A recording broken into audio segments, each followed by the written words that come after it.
안녕하십니까. 미래에셋증권에서 중국 증시 열심히 보고 있는 박수진입니다. 자, 저는 중국 증시를 열심히 보고 있지만 홍콩 증시도 열심히 보고 있죠. 정말 거의 처음으로 이제 홍콩만 좀 얘기하는 시간을 가져볼까 해요.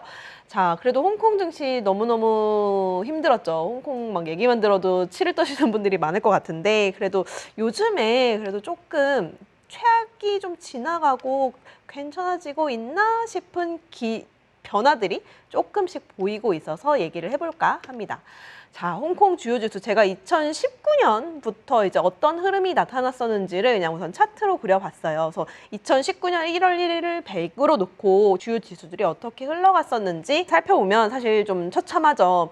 많이 오를 때도 있었지만 지금 거의 2019년 수준보다도 더 밑으로 내려가 있는 상황이다. 정말 고점 대비해서는 말할 것도 없지만 한 3년 전 수준인 뭐 2019년보다도 지금 많이 더 빠져 있는 상황이다. 그런데 요즘 들어서 약간 위에 살짝 꼬리 들고 있는 거 보이시나요? 그래서 이런 부분들이 어떤 이유가 있길래 그래도 나아지고 있는지 체크를 좀 해봐야 하지 않겠습니까? 그래서 한번 얘기해 보도록 하겠습니다. 홍콩 증시를 그동안 압박했던 악재들이 크게 한 3가지 정도로 좀 정리를 해볼 수 있을 것 같아요. 자, 2021년 갑자기 뭐 공동부유 얘기가 나오면서 빅테크 규제 이런 것들이 좀 크게 나오기 시작했습니다. 뭐 반독점법부터 해서 게임 규제, 뭐 이제 미성년자들 게임하지 말아라, 뭐 시간 제한한다 이런 부분들이라든지 사교육 규제 뭐 이런 것들이 플랫폼 기업들이 다 하고 있던 사업들이기 때문에, 그리고 가장 중요했던 거는 마윈이 공산당 측이 듣기 싫은 부분들을 좀 건드렸기 때문에 그런 이유로 인해서 알리바바라든지 텐센트 같은 대표 중국의 빅테크 기업들이 굉장히 많이 빠지게 되었죠. 그리고 여기에 이제 중국의 부동산 기업들, 부동산 디벨로퍼들이 홍콩 시장에서 굉장히 많이 상장되어 있거든요. 근데 헝다 이제 사태를 시작으로 해서 관련 부동산 기업들에 대한 우려, 그리고 이제 뭐 주가 하락 이런 것들이 다 맞물리면서 빅테크도 빠지지 부동산도 빠지지 막 이러다 보니까 사실 홍콩 증시가 정신을 차릴 수 없도록 엄청 두들겨 맞는 듯한 느낌이 생겼습니다. 근데 거기에 지금 내부 상황도 힘들어 죽겠는데 미국도 계속 중국 기업들에 대한 압박이 심화됩니다. 미국 상장되어 있는 중국 기업들 다 나가!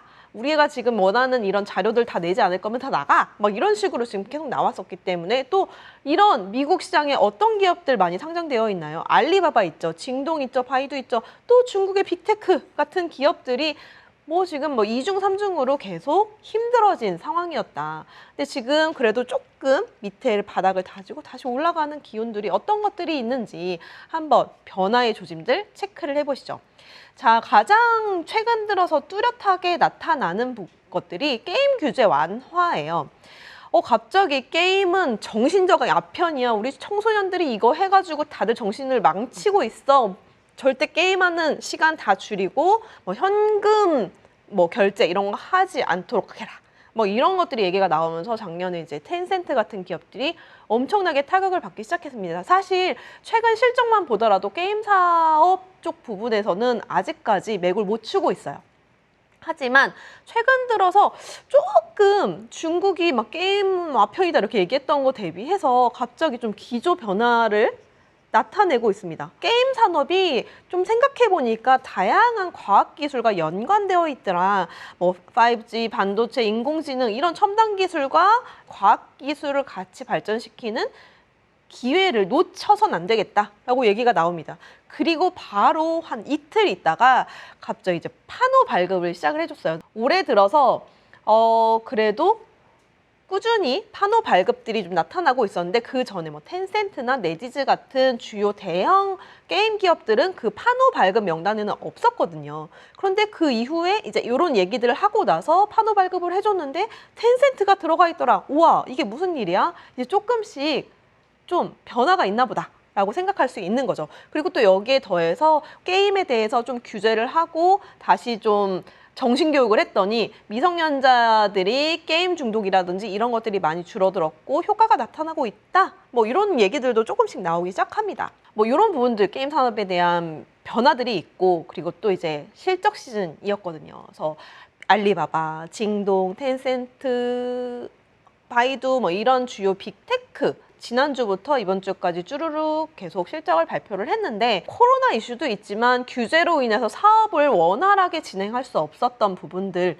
이런 것들 때문에 사실 실적들이 올해 1분기, 2분기까지는 좀 많이 안 좋았었다가 그래도 좀 올해 상반기 기준으로 해서 약간은 바닥이 지나고 조금씩 개선되는 모습들이 나타나고 있다라는 점을 확인하면서 그래도 큰 기업들이 고생은 하고 있지만 조금씩 나아지고 있구나라는 시장 내의 반응들이 나쁘지 않았다라는 거고요. 자세한 내용은 저희가 한 정용재 수석연구원님의 알리바바, 텐센트 실적 리뷰 한번 체크해 보시면 정말 좋을 것 같아요. 그래서 여기 관련된 내용들이 다 들어가져 있거든요. 그래서 이거 한번 체크해 보시면 좋을 것 같고요. 그리고 아까 제가 두 번째로 말씀드렸던 게 홍콩 지수를 눌렀던 이유 중에 하나가 부동산 쪽이었잖아요. 근데 뭐 헝다 리스크 막 당시에는 헝다가 정말 다 파산해서 홍콩도 중국도 다 무너질 것처럼 얘기를 하고 했었지만 그래도 지금은 여전히 좋지 않은 거는 맞지만 그래도 중국이 부동산 산업이 너무 침체되다 보니까 이걸 다시 살리기 위해서 구제 정책도 확대하고 있다라는 점도 시장 내에서는 좀 긍정적으로 해석할 수 있다라고 보고 있습니다. 원래는 막 세계의 레드라인 하면서 이제 중국의 부동산 기업의 돈줄을 아주 꽉 재고 있었다가 지금은 너무 지금 상황들이 안 좋고 미완공 프로젝트가 나타나고 막 지금 주택담보대출 못 갚겠다 막 이런 현상들이 줄줄이 연이어 나타나다 보니까 그래도 이제 이런 것들 계속 우리가 너무 움켜쥐었더니 너무 힘들고 악순환이 나타나는구나 라고 해서 세 개의 화살을 쐈어요.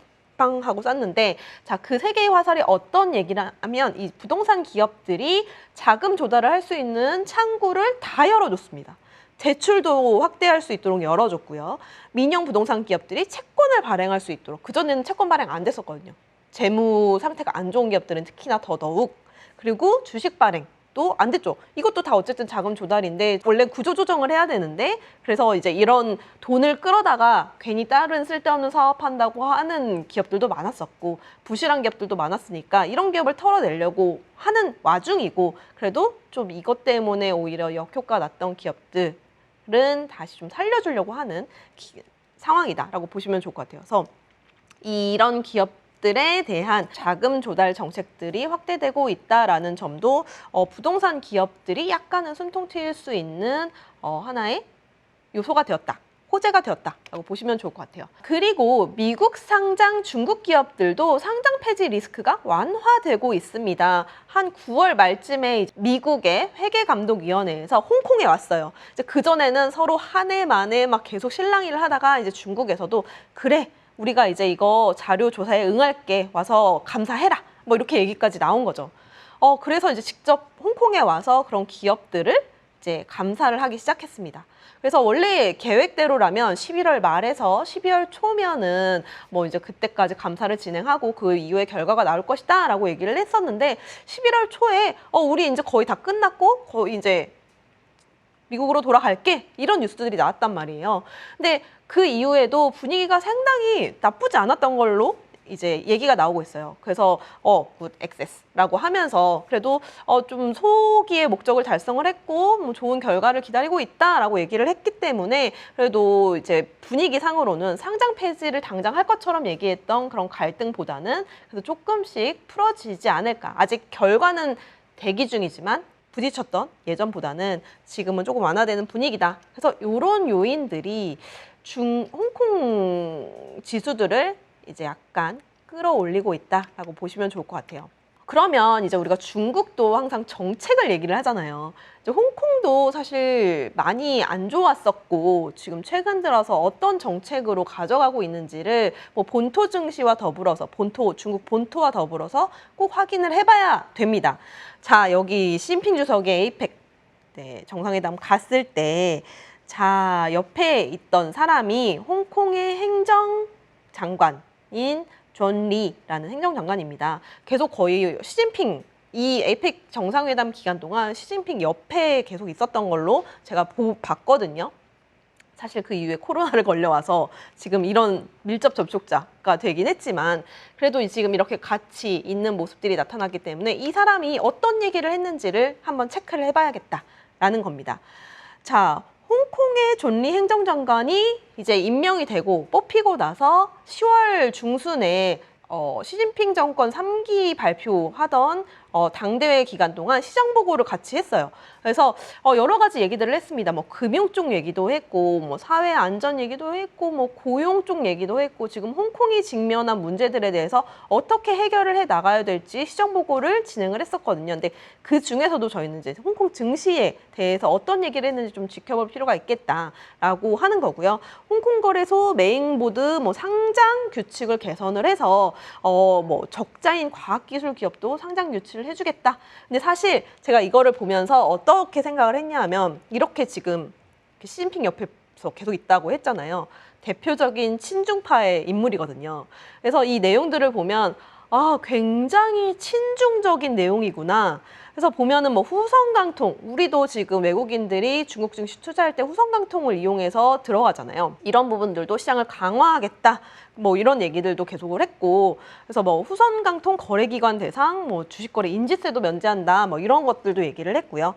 그리고 이제 위안화 표시 상품을 늘리겠다. 홍콩 시장에서 위안화 표시 상품을 늘리겠다. 홍콩 달러가 아니고, 그러니까 어쨌든 중국의 위안화에 대해서 거래를 활발하기 위해서 우리가 노력해줄게. 뭐 이렇게 얘기를 한 거죠. 얼마나 중국이 듣기 좋겠어요. 네, 그리고 이제 핀테크 뭐 경쟁력이라고 해서 중국이 지금 계속 주력적으로 하고 있는 디지털 위안화. 그거에 맞춰서 그거를 테스트할 수 있게 우리가 홍콩에서도 열어줄게. 뭐 이런 식으로 얘기를 했다라는 점. 그래서 굉장히 친중국적인 정책들로 변해가고 있다.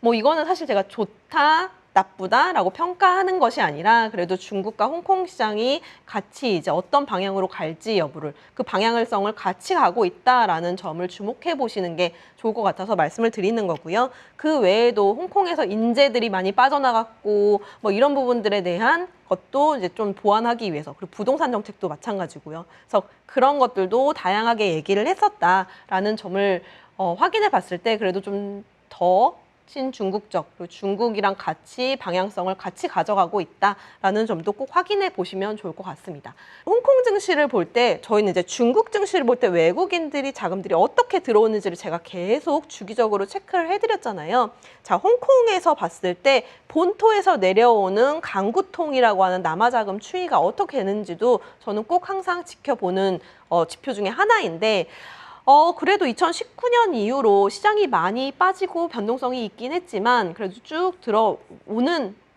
우상향의 모습을 보여주고 있다. 사실 2021년 이후에 약간 주춤하긴 했지만 그래도 2022년부터는 조금씩 그래도 꾸준히 저가 매수 유입을 하고 있다라는 점을 보시면 좋을 것 같고요. 중국 본토 사람들이 홍콩 시장에서 어떤 종목들을 많이 사고 있는가 최근 3개월 사이에 많이 샀던 종목들을 좀 살펴보면 텐센트가 굉장히 압도적이에요. 항상 이제 이런 제가 이런 거를 정리를 할 때 텐센트가 항상 1위에 있거든요. 텐센트 여전히 저가 매수 많이 하고 있고 뭐 다른 빅테크 또는 전기차 관련 기업들도 여전히 저가 매수 유입 주목해 보시면 좋을 것 같습니다. 제가 오늘 홍콩 시장을 얘기하겠다. 좀 아이디어를 얻은 게 뭐냐 하면 주말에 되게 우연하게 EBS에서 천밀밀이라는 영화가 나오더라고요. 사실 천밀밀이라고 하면 뭐 그런 대표적인 영화 주제가 뭐도 있고 러브스토리 뭐 이런 것도 가장 생각을 많이 하시겠지만 이 배경이 홍콩이잖아요. 그리고 이 여자 주인공이 중에서 홍콩 주식에 투자하는 모습들이 나옵니다. 사실 저는 이제 러브스토리보다는 이런 거에 더 꽂혀서 보게 되더라고요. 예전보다 좀 다른 느낌으로 천밀밀이라는 영화를 봤는데 거기에 명대사, 제 기준 명대사가 하나 딱 꽂히는 게 있었습니다. 뭐냐 하면 홍콩의 특산품은 주식이다. 그러니까 우리 주식해야 된다라고 하면서 장마 높기 이제 홍콩 주식에 투자하는 모습들이 나왔고 굉장히 많이 오를 때는 즐거워하다가 되게 힘들게 번 돈을 다 날리는 그런 모습들이 나타납니다. 근데 사실 그때는 90년대 후반이었는데 그래도 이제 시간이 굉장히 많이 흐른 시점에서 사실 지금 홍콩이 예전에 뭐 아시아 시장의 금융허브 뭐 이런 느낌의 영예로움은 많이 빠른 건 맞죠. 근데 하지만 최근 들어서 제가 보는 홍콩 시장이 이제는 정말 바닥이 길 뚫고 내려가다가 그래도 우려했던 부분들이 조금씩 해소되고 있다라는 점, 색깔이 조금씩 바뀔 수 있는 변곡점에 있다라는 점을